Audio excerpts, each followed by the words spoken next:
یه منطقه هست به اسم مدیا سیتی که امروز داریم میرین اونجا برای مصاحبه رادیویی. میشه یکم در مورد این منطقه صحبت کنین؟ چون خیلی از ایستگاه‌های رادیویی، تلویزیونی و کمپانی‌های مختلفو دیدم اونجا من.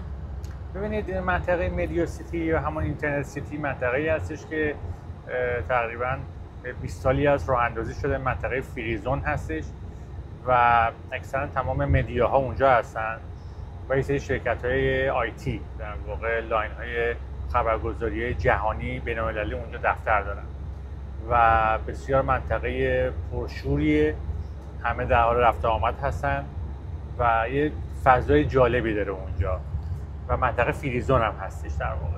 یعنی اصلا آپارتمان‌ها و املاک مسکونی داخلش نیست؟ نه اونجا همش دفترهای اداری هستش، شرکت‌ها هستن و در کنارش، یعنی در بیرون اون منطقه آپارتمان‌های مسکونی هستش که فری هولده. ولی اون منطقه فقط کامرشیال هستش و فریزون.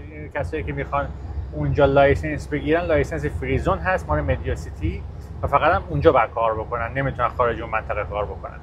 یعنی لایسنسش با بقیه منطقه ها فرق می‌کنه. منطقه فریزون معمولا اینطوریه که هر منطقه فریزونی باید تو همون منطقه فعالیت داشته باشه، نمیتونه بره جای دیگه. اگر بخواد بره جای دیگه باید برانچ بزنه. متوجه شدم. یه تعدادی از کمپانی‌های بین‌المللی که گفتین اینجا وجود داره، میشه اسم ببرین؟ یه ایده داشته باشیم که چه سبک؟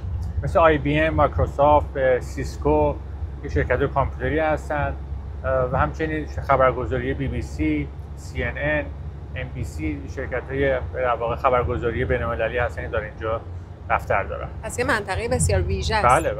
از لحاظ قیمت چطوره؟ چه اجاره چه فروش؟ ببینید اونجا که فروشی نیستش، همش اجاره هست، چون منطقه فریزون هستش و دفترهای اداری دارن که معمولا منطقه فریزون یه مقدار گرانتر از منطقه معمولی هست. منطقه فریزون یعنی اونجا نمیشه ملک خرید؟ نه. اونجا همش اجاره است تو منطقه مدیا سیتی. مرسی. خواهش می‌کنم.